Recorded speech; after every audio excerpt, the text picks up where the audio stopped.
Ah, yes, a big shout out to Sam in the chat room. Yes, if I can spit it out.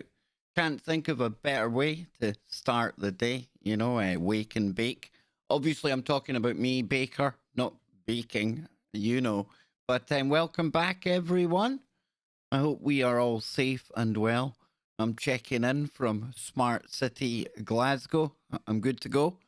We're having a pre-show stream here right now, chilling out. And tonight, I'm going to be exclusively over on tfrlive.com. Now, I'd love to see all of you over there, absolutely in your numbers in the chat room if you can make it tonight. Because today I'm going to be talking about something that they don't like you talking about over here on the home of the Kev Baker Show YouTube channel. Yes, and it would probably be deemed very controversial by algorithms out there as well. So, with all of that in mind, I'm going to be taking all of that to the home of the main Kev Baker Show, tfrlive.com, today from 10 p.m. in the UK.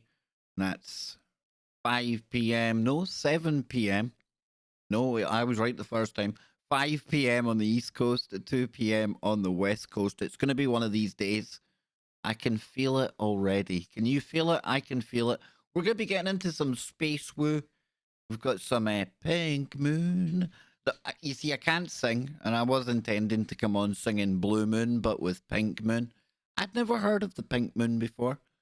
By the way, I'm not saying for 1 minute that, oh, it's a new thing. Listen, we'll get into that in a moment. I've got other space woo. We've got messages going to Mars. We've got the potential for what I think is some very unlikely, if it came from nature or how would you call it, geological kind of origins. We're going to be looking at something really interesting on Mars. We're going to be hanging out. We're going to be chilling out here. And I see Jason. He had to take a couple of weeks off. Or I'd noticed he hadn't been around, and he, like me, was suffering from fatigue. Yes, with that other thing going on in the world right now. And we'll be talking about that later. Don't worry. I haven't forgotten about that. That will be on the main show today. So you can get that on iHeartRadio, TuneIn Radio app. I usually use TuneIn Radio, and obviously I'd love to see it if you can. Get over to the chat room at tfrlive.com/chat. Now, the main show, talking of that, I'll be joined by our good friend Nano Girl tomorrow. She's going to be on the show right here on the main Kev Baker Show. So I'm really looking forward to hanging out with Nano Girl tomorrow. And then on Wednesday, we'll be opening up the phones on the main show. I'll be selecting some kind of woo topic to talk about in the first segment, and then open up the phones for all of you. And then on the final Kev Baker Show of the week, going to be joined by, have I forgotten? No, I haven't. Mr. Bill Bean is going to be back on the Kev Baker Show. All of that stored in my head. Wow. Only because I looked at it 5 minutes ago, but I still nearly forgot. So, yeah.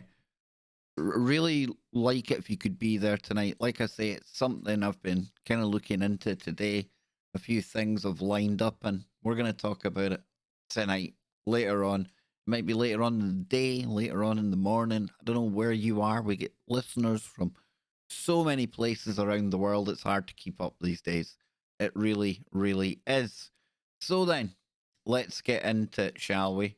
And like I say, we're going to be talking about some other news on this stream. And by the way, this lockdown thing, it really needs to get sorted out because I need a haircut. I really need a haircut. I'm enjoying growing lockdown beard.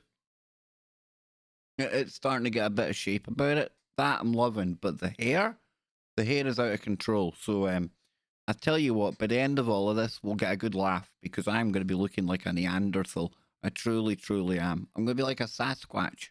Maybe I am transforming into a Sasquatch as we speak. Who only knows? But we're not talking about that kind of woo today. We're going to get into some space woo.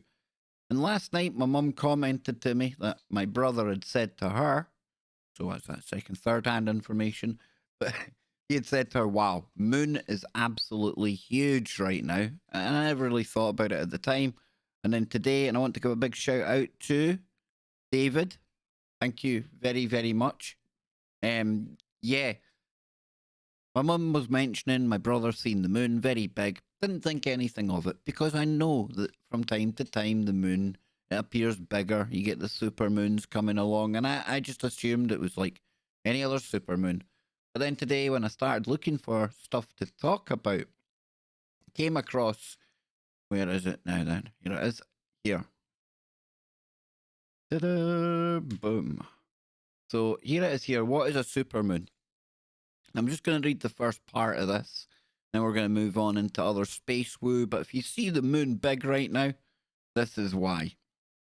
And it says here a supermoon happens when the full moon coincides with the moon's closest approach to the Earth in its orbit. Now, supermoons make the moon appear a little brighter and closer than normal, although the difference is hard to spot with the naked eye. And this April's full moon is a supermoon and falls on Tuesday, April 7th at 10:35 Eastern or EDT. And that's 2:35 UTC on April 8th. Now, April's full moon is known as the pink moon. Hey, hey, hey. Though it has many other nicknames by different cultures. The term supermoon has only been used in the past 40 years, but it received a slew of attention in late 2016 when 3 supermoons occurred in a row. And the supermoon of November 2016 was also the closest supermoon in 69 years, although a closer supermoon will rise in the 2030s. And this is how it all happens, folks, okay? This is what they tell us, and we know that the moon holds very much mystery and intrigue.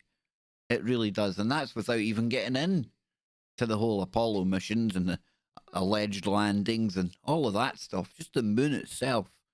You could, I don't know, you could probably do show after show just on that. Seen people talking about it earlier on, how it rings like a bell.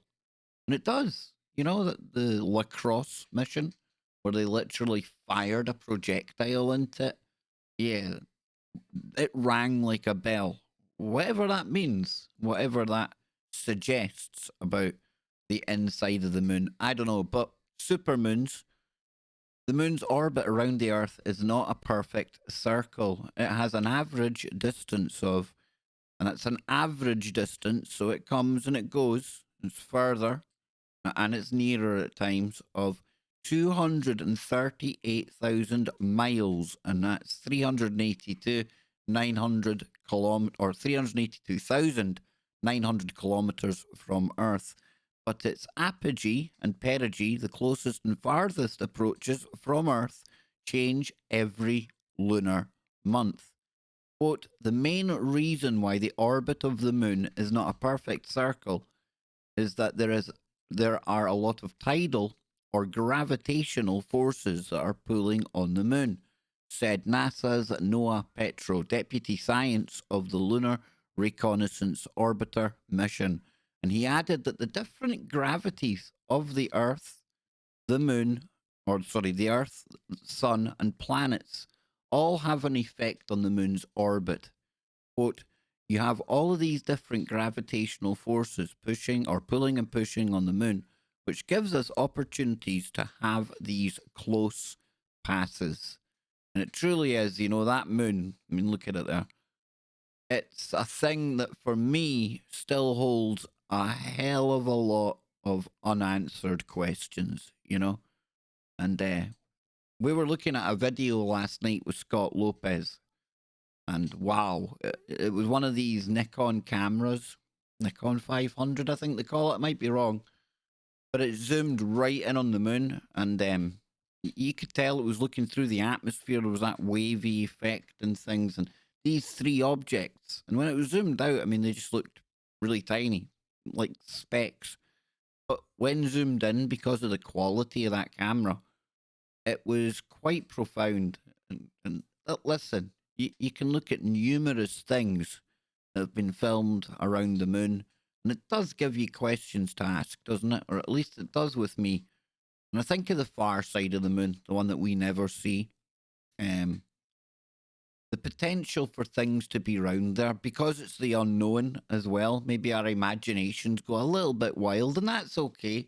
Me being a sci-fi guy, it's understandable I go where I'm about to go, but it's not out of the question for me that there is some maybe even ancient kind of stuff on the far side of the moon. Whenever this experiment that was running here, when we had the Anunnaki or whoever it was that came down and played about with our DNA, like we've been talking about lately, you know, if Earth itself wasn't too conducive to them and they could only come down here, most of the time the ancients showed them with what looked like spacesuits on, right? So maybe a better place for them to have stayed, an outpost. I don't know, the moon. I know it's a bit out there. I'm not saying it is. I'm just saying because we can't see that far side, it does leave it open to the imagination.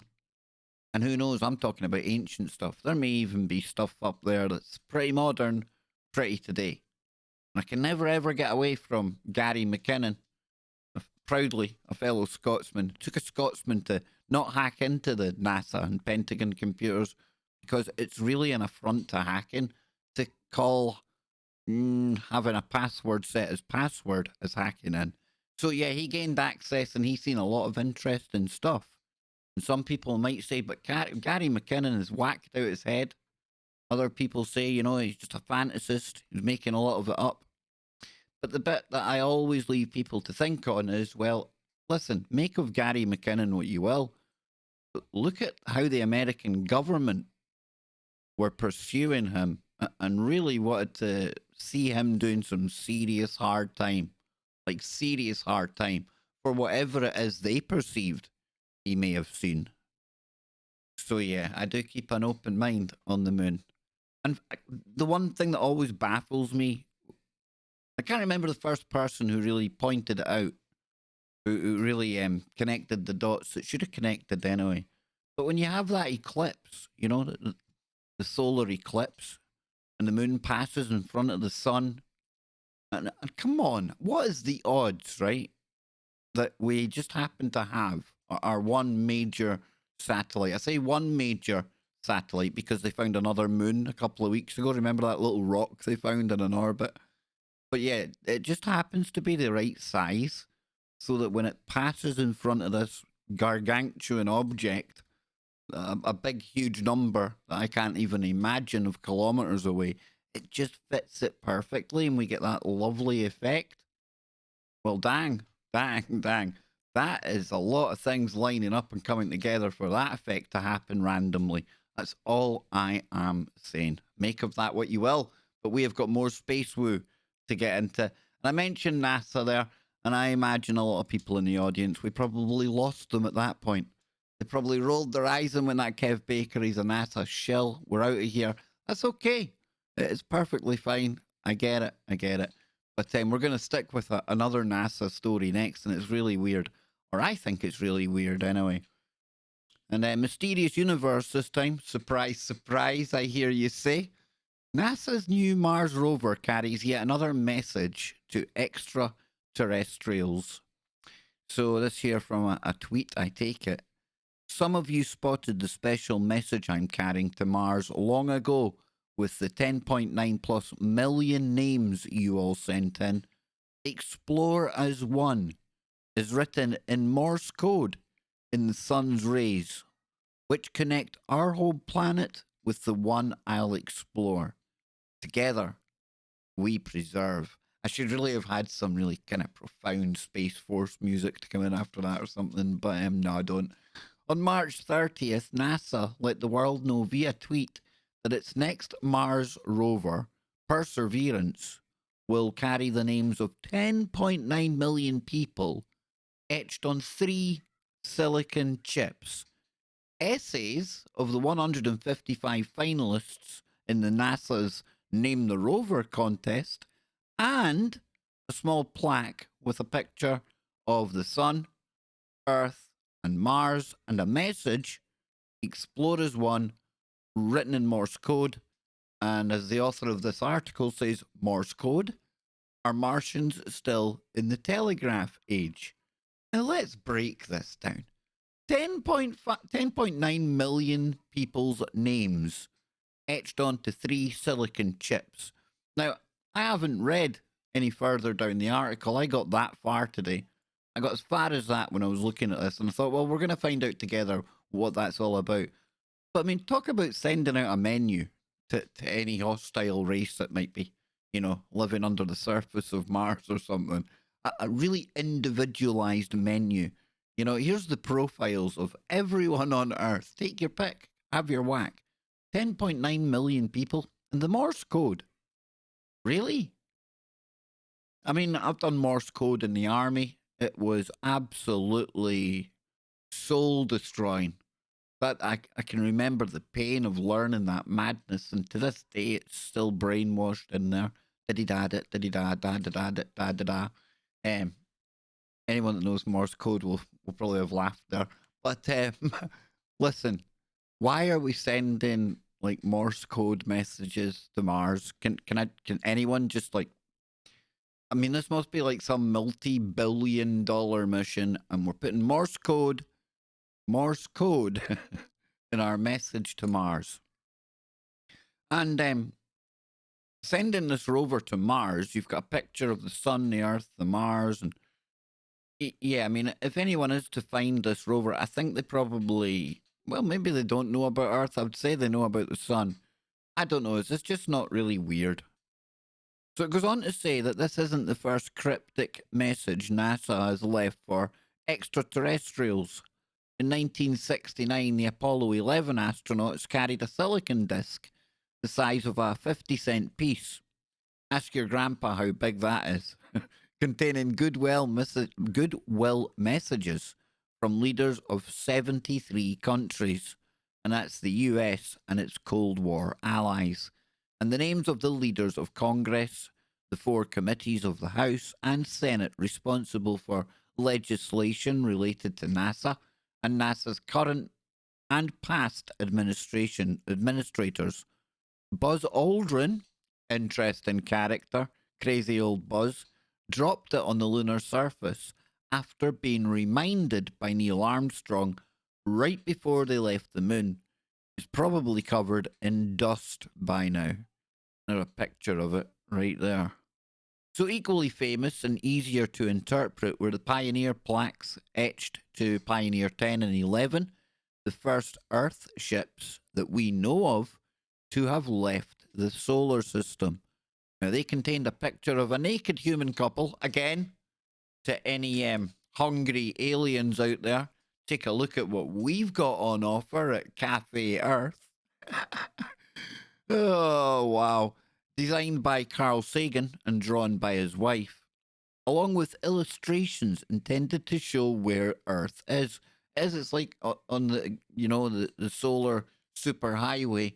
Hey, stop at the rest stop, Earth. We've got humans on offer, But I know. But it's insane. To show how times have changed, many newspapers printing photos of the plaque in 1972 had to hide the man's, his pee-pee, and the woman's nip-nips. So would E.T. really be offended? And I added in the really there. Everything was written in English, so experts were still thinking any being who picks it up has been monitoring our radio and television broadcasts. And Voyager 1 and 2 went beyond radio and TV to record albums. Ask your grandfather. And Carl Sagan was again involved in the design and selection. Now, the record contains audio signals for 115 images, a selection of sounds of nature, actual musical selections from Bach to Chuck Berry, greetings in 55 ancient and modern languages, a definite improvement, and a Morse code description of the Latin phrase per aspera ad astra, through hardship to the stars. Fortunately, for any ETs picking up one of the Voyagers, the gold record has pictorial instructions on how to listen to it and translate the pictures from the audio signals. And yes, there's drawings of an automatically correct or an anatomically correct naked man or naked male and naked female. Now, the next spaceship to head out of the solar system was the New Horizons. It was originally supposed to complete its mission at Pluto. Right, we're not wanting to get into that. Yeah, but a bit weird, right? Anyway, I thought it was a bit weird that we're sending out Morse code, and it doesn't tell us where these 10.9 million names come from. Where do you think these 10.9 million names come from? Oh, Jimmy Jeans is awake. There he is. Look at him. And I know Jimmy was doing radio today, but he usually checks in with me in the morning. Mr. Jeans, I hope you are well out there. I'm just trying to make sense of why we're sending like Morse code up to the surface of Mars. And talking about the surface of Mars, I really like how I done that. Let's take a look at this next thing, okay? Because usually, I wouldn't point to this individual's content as being anything more than pareidolia and very clickbaity. However, from time to time, you know, a broken clock is right twice a day. And Scott C. Waring, he's somebody that anyone that's into UFOs will have heard of. And he does. Hats off to the guy. He spends hours like poring over all of these kind of NASA photos and space stuff, and he looks for anomalies. And he's made a lot of really big, bold claims in the past. And I must admit, I think personally, my opinion, he suffers from acute, really chronic pareidolia. But like I say, from time to time, he stumbles upon something that even makes me go, ooh. And I've got one of these things right here. Now, before we take a look at it, we're talking about Mars. This comes from Google Mars. And when it comes to nature down here on Earth, I don't really think, or I can't think of many, if any, examples where you really get right angles. Now, I know there's the Giant's Causeway here in Scotland where you get like hexagonal kind of blocks of rock coming out the round, and they're very kind of angled and straight and things. What that's all about, I really don't know. But usually when I see something and it's got right angles and I don't know, it just doesn't look natural. And we're told that Mars is a barren land, right?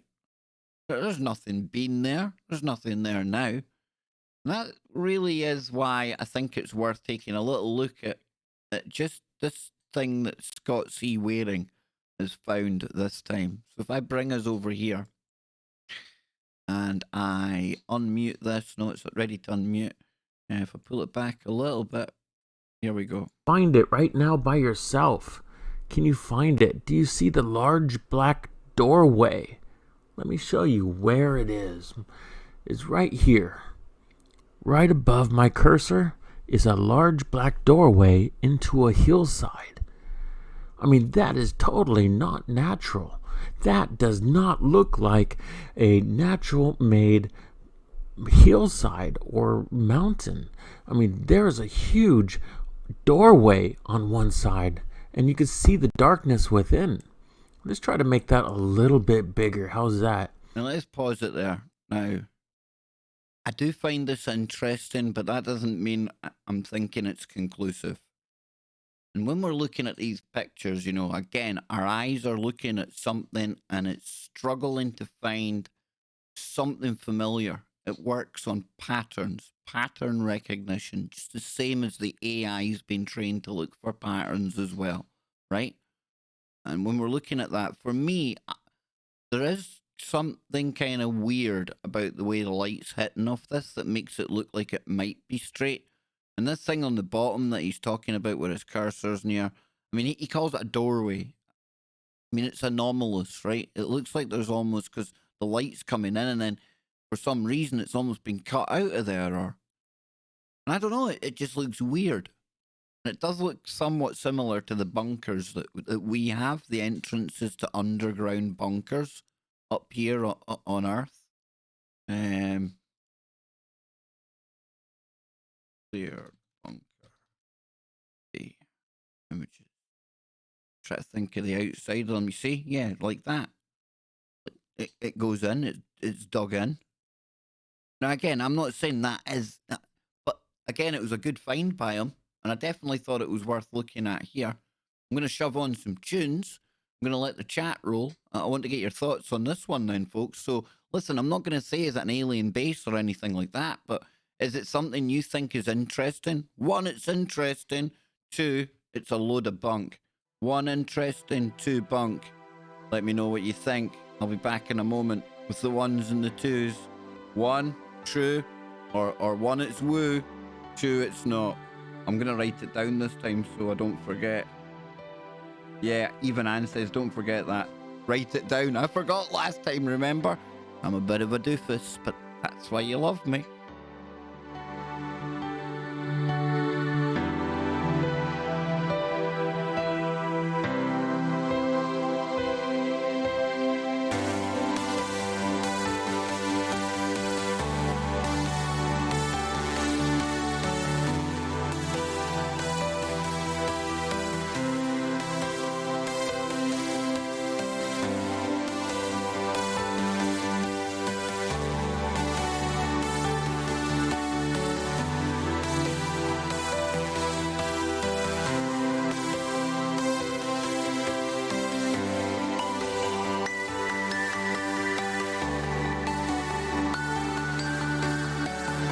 Sam, I was asking if you thought that the thing on Mars, this thing here,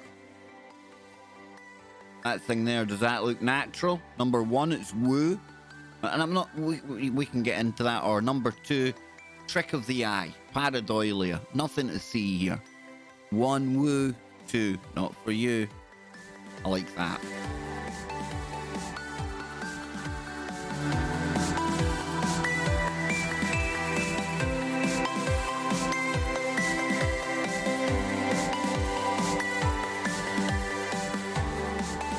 Yeah, it's a mixed bag, and I like what Dave Adam has to say. 1.5, a bit of both. And I think I'm with you there, brother. I think I am with you because it does have those kind of edges and the lighting to it. Again, our brain's rushing towards something familiar. It wants to recognize it. And yeah, bit of both maybe. And again, that could even be a natural structure that has then been taken advantage of, you know, worked into something natural to begin with, something carved out inwards. I feel you. A bit like the Sphinx. You know, I'd imagine at one time that would have been one giant big just rock, and somebody, you know, and they would have carved it, and you know, like that, carve it from the one piece. And that's something they used to do pretty proficiently back in ancient times, right? How many times have we seen that? You know, I think of is it Jordan? Might be Jordan. Is it Petra? I think it's Petra and Jordan, I think. Well, I'll check that. Petra, Jordan. Yeah. I'll pull this up so you can see what I'm on about, I think. Yeah, this sort of thing here, this is what I'm thinking about here. I mean, look, that's what we were doing back in the day. We were like working into rock faces and things, taking rock faces off. And you can see there, look, you can see how that's been cut into the rock. And then they just, there's no words for that, you know? No words for it at all. Imagine a contractor today, if you were like thinking about building something. You arrange to meet the contractor wherever it is you're meeting them, and they're like, right, so is it this plot of land there? No, actually, see that cliff face, that like giant cliff behind you? I want you to dig into that. Can you imagine what the contractor would say? I think he would just kind of look and go, not sure about that one. But hey, I could be wrong. I could be wrong. Let me get that there. Now, before I forget as well, down here on the bottom right hand of the screen, you'll see the running board that's on there. Well, since we don't have the members anymore, so we don't have emojis and things like that, what I've started to do is, and today Harry Harry Young, I think the name is. I think you are today's winner of the competition we used to run. Remember when we used to have like first in the chat? And I know people still play it. So for the time being, the first in the chat, I'm going to put their name on the little running board down there. And you'll see it right at the end of that before it loops again and goes back around. So I thought that was quite a novel. I know that word's dirty nowadays, but I thought it was novel, new, kind of quirky idea to kind of keep that little game going, keep the buzz and the vibe going with the audience here and with the show, because really, really can't thank you all enough for still being a part of all of this. I thought when, you know, all of the fun and games and the memberships went away, a lot of people would as well, but you haven't. You've, at a time when we're all going through great changes, you know, can't really imagine how humbling it is that so many people have stepped up without even being asked. And I thank you all for that. And I promise you, we're going to be full stream ahead. Yes, indeedy. So I'm just trying to see here if I had anything else for us to get into today. I'm sure I did. I'm sure I did. Yes, I did. I've got one more thing for us to get into. And again, it's space related, right? I can't remember what show it was, but it was recently. And Russian Woo came up. Can't remember what show it was, but I remember either thinking or saying, you know, that's like an untapped kind of world of Woo. Because I've certainly never really looked into all the Russian X-Files or Russian paranormal cases and things like that, right? But there must be like a load of stuff going on there. It goes on everywhere else in the world. And then, of course, Mysterious Universe. It provideth. So let's go and take a look at this final story I'm going to get into today. And remember, I won't be simulcasting today. I'm going to be on TFR exclusively. Now, I may go live again after the TFR radio show. We'll see what happens. But I'm going to be talking about that other news that's going on in the world. And I will be opening up the phones in the second hour of the show for all of you to have your say on all of that stuff that's going on in the world, and not an algorithm to worry about. So yes, we'll be getting into all of that on the main show later. Let's get back to this one last little piece of woo, and I hope it's good woo. I haven't really checked into it too much. However, let's see what the Russians have for us. You know, they jokingly call me Kremlin Kev. Don't call you all comrades for nothing, you know. But it says here, strange alien encounters on the Russian space station. Now, I hear you. There's voices out there saying, but Kev, space is fake. The Russian space stations are just as fake as the ISS. You know I don't roll like that. I still share that illusion. All of that good stuff that I'm into, it's still very real. But if you do view things that way, I do, you know, please stay. I may entertain you with my witty humour. And I'm looking at myself to say, you ain't entertaining anyone. So on that note, let's get back to the Russian Woo. Some of the most seemingly reliable and extraordinary accounts of seeing UFOs are made by astronauts, those brave individuals or maniacs who risk their lives penetrating into the depths of space in order to help us try and understand this last great frontier. I don't know why I laughed inappropriately there, but it doesn't matter. Anne's laughing as well, so that's half the shame. There have been many supposed sightings made not only by astronauts, but also their Russian counterparts, the cosmonauts. And these are the reports that have become perhaps most lost to history. Now, Russia has had a long and notorious reputation for cover-ups with its space program, with the mystery of lost cosmonauts being chief amongst them. But there have also apparently been quite a few Russian cosmonaut UFO reports that were swept under the rug and have only by chance managed to see the light of day in any form. And a lot of these strange reports of UFOs made by Russian cosmonauts have supposedly occurred aboard the country's sprawling, cutting-edge space stations. And here we look at some of the strangest. Like me, a bit of space woo. Oh, yes. And again, I'm going to give a shout out to all you fellow sci-fi geeks out there. If you haven't watched The Expanse, I really, really can't recommend that one highly enough. I digress. Well, sort of. One of the more well-known of the Russian space station projects is the Soviet orbital space station called the Salyut 6, launched on September 29th, 1977, to much hype due to its remarkable improvements to technology that made it superior to its predecessors, such as the new propulsion system, a second docking port, and various other bells and whistles. And the revolutionary Salyut 6 was touted as the first of a new wave of second generation space stations that was to pave the way into the future. And it was the first that could actually be docked by unmanned vessels for resupply missions. It also seems to have had its share of strange UFO phenomena surrounding it.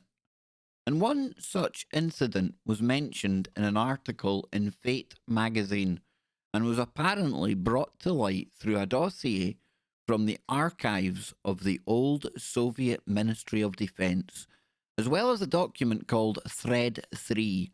Oh, how woo does that sound? That's right up there with Majestic 12 or whatever they're called. Majestic 11, Majestic 13. I forget how many's in that, which were all acquitted by the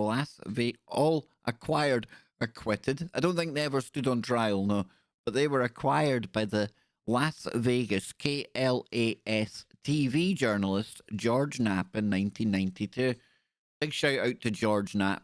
He's taken some stick over the years for the Bob Lazar stuff and all of that, but I think George Knapp, as somebody who dips his toe into covering woo, I can only take my hat off to some of the stuff that he has brought to public attention. So hats off to him and all the people that have got him the information that he's brought to light.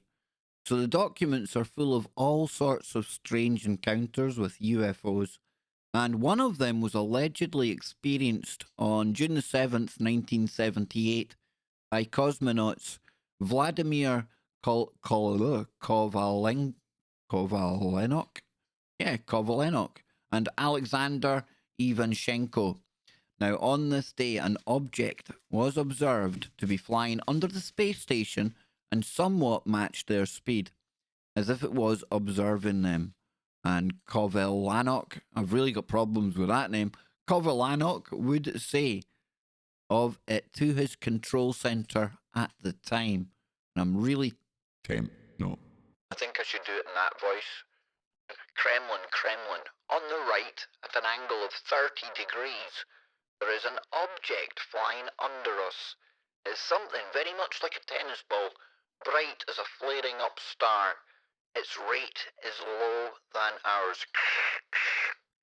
So there you go. It probably didn't say it in a Scottish accent, but it'd been funny if he had, right? So Kovalenok, I got it that time, would have another UFO encounter aboard the Salyut 6, and don't worry folks, I won't do that again.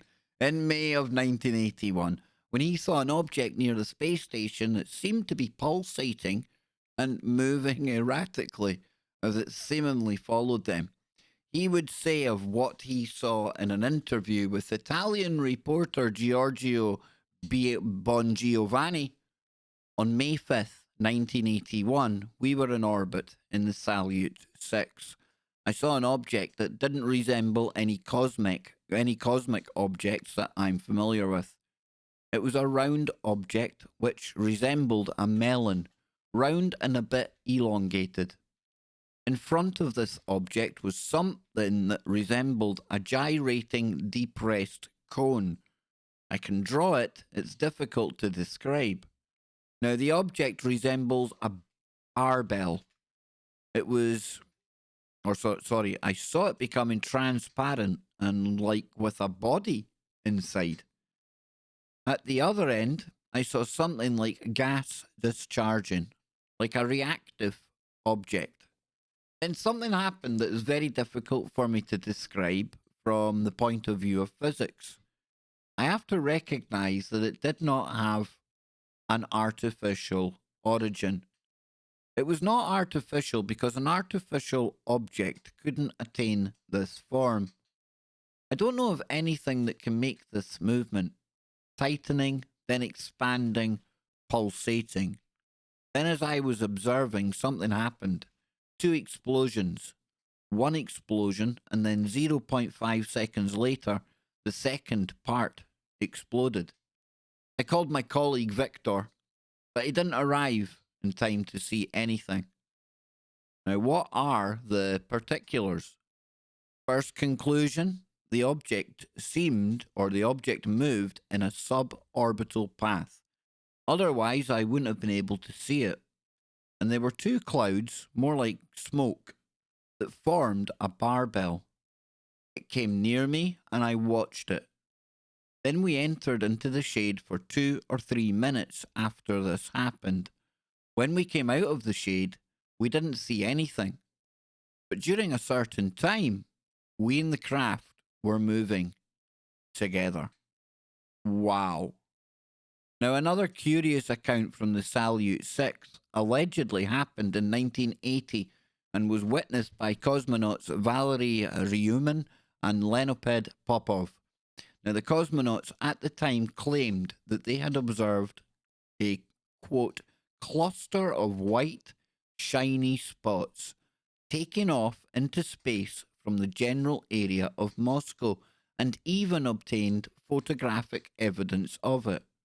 Now, it seems that this report was completely buried by the Russian authorities and would only finally come to light in 1991 when the Russian newspaper Rabotcha Tribuna published a full report on it that was then picked up by the foreign broadcast information services, which would write Vladimir Alexandrov, the chief engineer at the Cosmonaut Training Center, brought a photograph of a UFO to the editorial offices of Rabochaya Tribuna, and Alexandrov claimed that the flying object in the photograph, which was published in February 28th issue of RT, was the UFO reported by cosmonauts Valery Ryumin and Leonid Popov on the night of June 14th, June 15th, 1980. Now, Alexandrov claimed that the cosmonaut sighting had been hushed up at the time, but that he was now telling RT what really happened on that night while the cosmonauts were in orbit.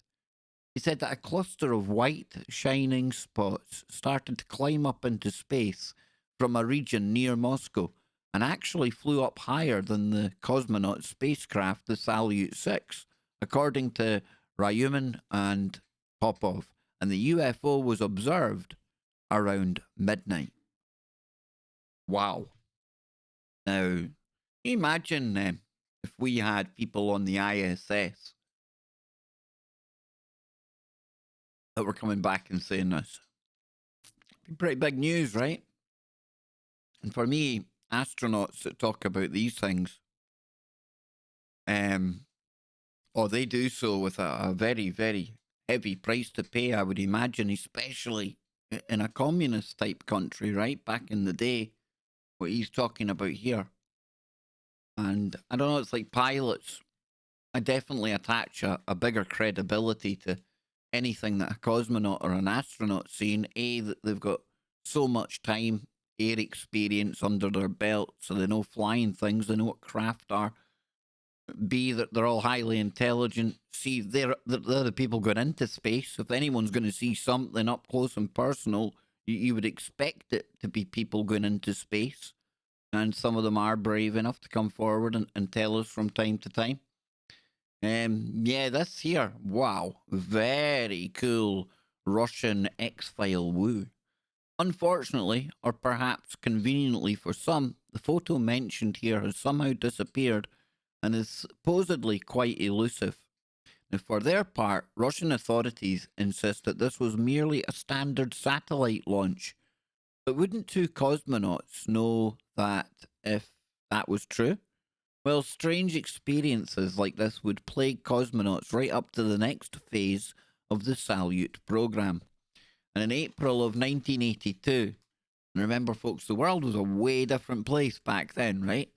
In April of 1982, the Soviet Union launched the ambitious Salyut 7 space station as part of the Soviet Salyut program, which started in 1971 and had the aim of eventually sending up a total of 4 crewed scientific research space stations and 2 crewed military reconnaissance space stations.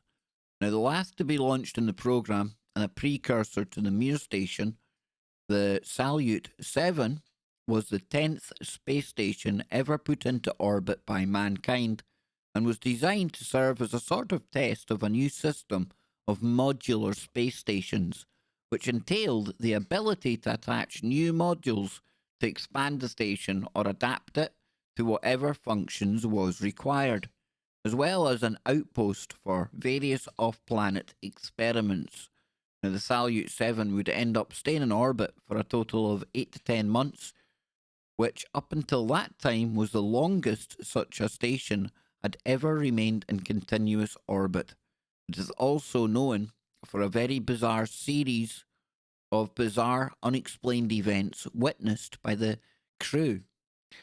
So in July 1984, the Salyut 7 was on the 155th day of its mission, and things were going in a routine fashion until there was a sudden transmission from the cosmonauts Commander Oleg Atkov, Vladimir Solovyov, and Leonid Kazim, in which they claimed that the space station had suddenly been surrounded by an oppressive, blinding orange light. Now, the crew of 3 aboard the Salyut 7 then all then allegedly looked out the portals to try and see what was causing this inexplicable, brilliant glow.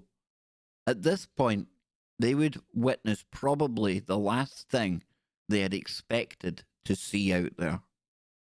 There, hovering in space in front of the space station, were what the crew would describe as 7 enormous, winged, humanoid beings, estimated being around 90 feet in height, and with calm, smiling faces.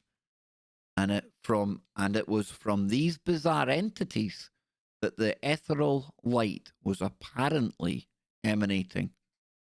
Now, they were also claimed to exude a feeling of calm and peacefulness, and oddly, the cosmonauts felt no fear during the encounter, merely wonderment.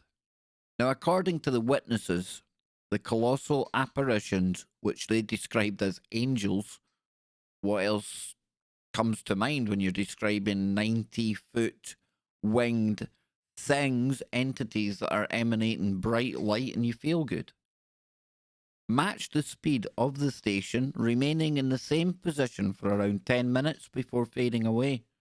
Now, baffled by what they had all just seen, the 3 cosmonauts had a heated discussion on what the beings were and what rational explanation could account for it, but they could come up with nothing. In the end, although they had all seen exactly the same thing, they chalked it up to the stresses and rigors of being in space for so long, resigning themselves to the explanation that their minds had simply been playing tricks on them. Or, my speculation, talking about what the Kremlin had told them to say, you know? Now, they may have gone on forever convinced that this was some sort of mass hallucination and about a temporary of insanity, but it would not be their last encounter with these otherworldly beings. Wow. Oh, this story just gets better and better. On day 167, that's 167 of the mission, the Salyut gained an additional 3 cosmonauts in the form of Svetlana Savitskaya, Igor Volk, and Vladimir Dazyabekov. If I got that right, I tell you what. So, not long after these new um, crew members boarded, the station was once again bathed in the potent, bedazzling light. And this time, all six of the crew looked out of the portholes to see several of the massive angelic beings swimming through the blackness of space outside, again with their benevolent, smiling faces. Now, considering that this time they had again all seen the same thing, it appeared that there was perhaps something more going on beyond simple hallucinations, UFOs, or something else. Who knows? Whatever, it was the space angels of Salyut 7 have remained one of the most bizarre encounters reported by cosmonauts. And after the Salyut 7 came perhaps the most well known of the Russian space stations, the Mir. Originally launched in 1986, it was a low orbit station that was first to actually be assembled in orbit, finally completed in 1996. It was in its day the largest artificial satellite ever attempted, and for a while would hold the record for the longest continuous human presence in space at 3,644 days.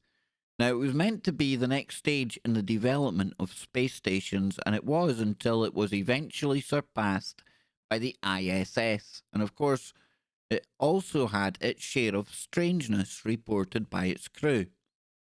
By some accounts of the crew, by some accounts, the crew of the Mir saw UFOs all the time. And one of the strange sightings was reported by cosmonauts Gennady Manikov and Gennady Strekalov. And according to them, on September 27th, 1990, they saw an enormous silvery sphere in orbit above the North Pole area of Earth. And in a radio interview, Manikov would say of it in this transcript provided by the Foreign Broadcast Information Service. So, a question: tell me, what are the most interesting natural phenomena you see on Earth? Cosmonaut: yesterday, for example, I saw, if one may call it, an unidentified flying object. I call it that. Question: what was it? Cosmonaut: well, I don't know.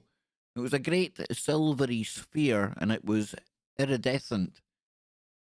This was at 2250. Question: was it in the region of Newfoundland? Cosmonaut: no, we had already passed over Newfoundland. There was a absolutely clean, clear sky.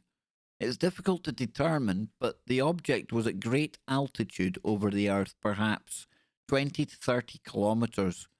It was much larger than a huge ship. Question: could it have been an iceberg? An iceberg? Cosmonaut: no, this object had a regular shape, but what it was, I do not know. Perhaps an enormous experimental sphere or something else. And I was observing it for around 6 or 7 seconds and then it disappeared. It was just hovering over the Earth. So in March 1993, there would be actual footage taken of a UFO lurking about the Mir space station, captured by cosmonaut Musa Manarov. He caught footage quite by accident after he was filming the approach of an incoming cargo flight that was meant to dock with them, and it appears to show some sort of glimmering, almost cylindrical shaped object out in space. And you can see the footage here. Now then, let's see where it takes us. Okay then, let's take a little look at this, shall we?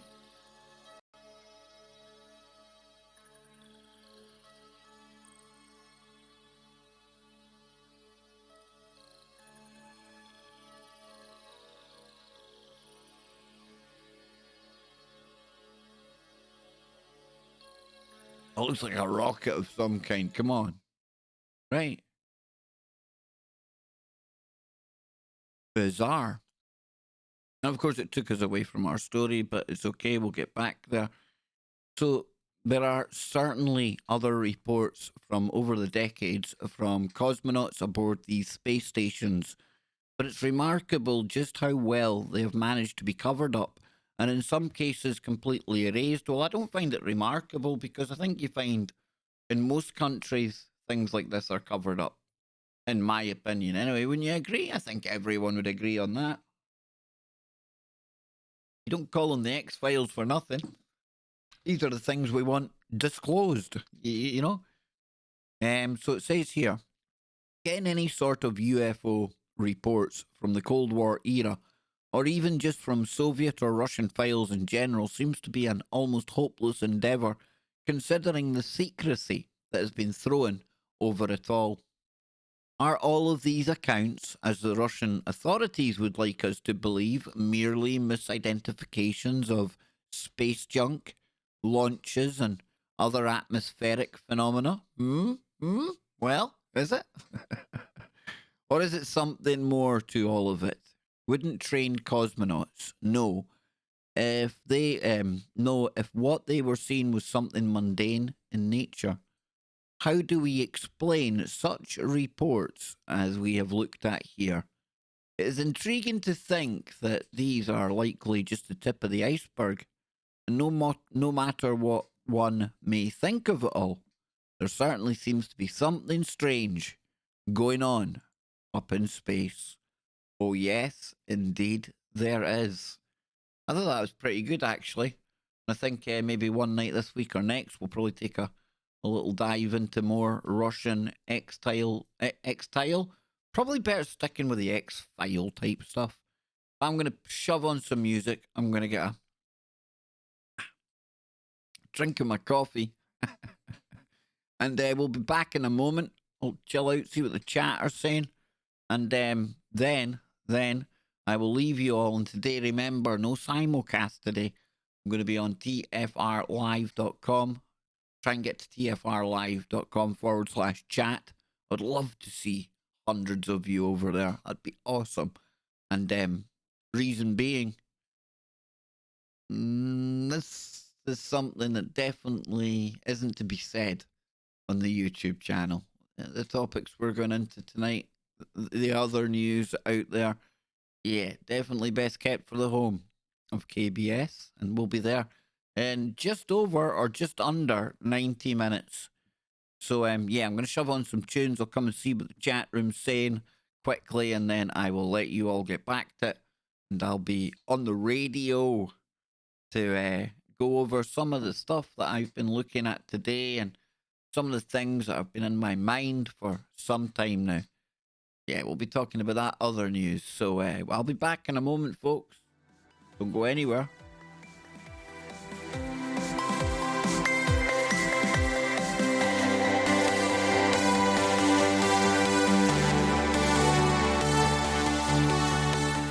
Mike James asking me to show you my cat. You didn't even buy me a drink first. That's a bit rude.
Quite liking the new chat box. Quite like that. I like the style of that. Well, yes, indeed. Hope we're all enjoying that. Yeah. So I hope you're all having a good day. I hope this has killed some time for you all. We've all got far too much time on our hands nowadays, don't we? But I have got a list of topics that I'm going to be doing shows on, going to be doing streams on, and it's full business, full stream ahead here on KBS. And I just love what we've got going on here. I really, really mean that. I say it time and time again because it really, really is what keeps me coming back time and time again. You know, there's far bigger things going on in the world right now that we could all be, you know, taking our time to pay attention to and spend family time and things like that. You literally are like an extension of my family, you know. You know, you might be out there in the old Ethernet and in virtual land. But I do. We've got something pretty cool going on here, and that's why I'm not going to let the setback on the channel affect anything. If anything, it's like a fresh start. The end of the old age and the start of something new. And there's going to be a lot of new coming our way here on the channel. Take my word for that. But yeah, I just want to thank you all again for I take 2 minutes in the chat room and Anne's trying to hurriedly distract me with something here.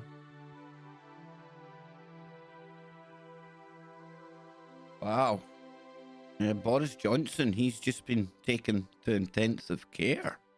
Dang. I'll be talking about that on the main show tonight as well. And yeah, big thank you to all of you, but I mean, it means the world, really does.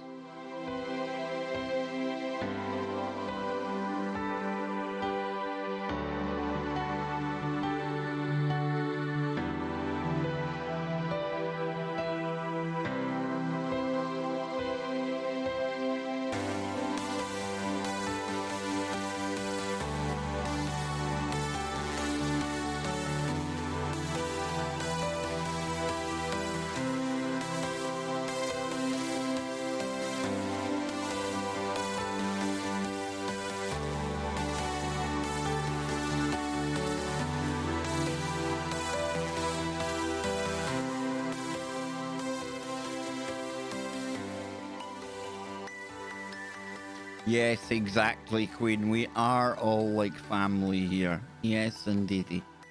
Not even a dysfunctional one. Well, at times. Yes, indeed. So, I am John. Yes, very proud of Drew McIntyre, the hardest man in Scotland. He won the wrestling. So bizarre. Poor Drew, you know. Look, make of what you want of the wrestling, right? But I mean, you imagine it, right? You go through your whole career.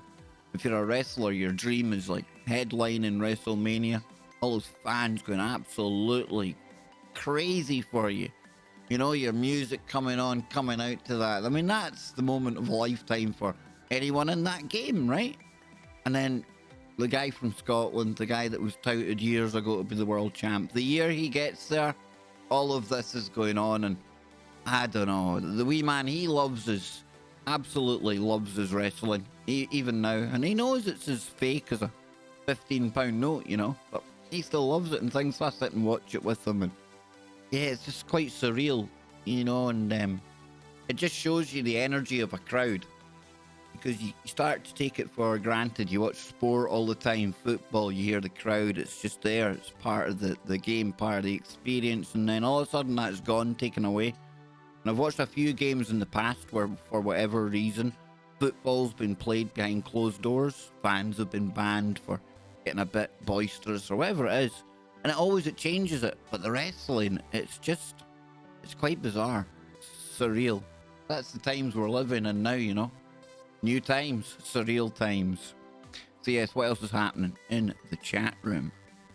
Yes, Peter, listening to TFR is free. Absolutely free. Many ways to listen. You can get it on tfrlive.com. There's a free stream there. You can get it on iHeartRadio, TuneIn Radio, TalkStream Live. I believe there's a couple of terrestrial network stations in the US still put us out, I think, but yes, and I'll be glad to see you all over there today, talking about that other news going on in the world, catching you up on Boris as well by the sounds of it. But want to thank Manarus, Queen, ZX, Jason, Sam, Philip, Sheila. I like that. Sheila Ruth. I like that name. Very nice. We've got Harry Young in there, yes. Yes, indeed, Harry. We have also got Unique Lee. Unique, I'll be opening up the phones probably in the second hour of tonight's show. I got lots to get into. It's the kind of stuff we were talking about back in January is starting to go a little bit mainstream. Oh, dare I say, the world is catching up to the things that we were talking about here months ago. Yes, indeed. But we got into trouble about talking about that months ago on here, so yes, indeedy. We'll be talking about all of that, much more on the main show tonight. Who else is in there? We got Lee, Joyce, Peter. Peter, did I get your email? I think I did, Peter. Yes, I think I did. I haven't answered it yet. And I've also got another email I need to get back to from Jared. Remember, Jared called into the show from Wales, the medium. I still to get back to him. But folks, I'm going to have to rush off now because time is marching on. Yes, time. The show we done on that last week was amazing. Check it out. It was really good. But yeah, I'll be back on the live stream tomorrow. Maybe even later on tonight. You never know. But I'll definitely be back same-ish time tomorrow. And Nano Girl on the main show tomorrow. Not sure if that's going to be simulcast or TFR or what we're doing yet. I'll need to speak to Nano. But yes, join me on tfrlive.com in 1 hour and 15 minutes. Be there or be square. Keep your mind open. Keep looking for the woo, but not to the point where your brain turns to black goo.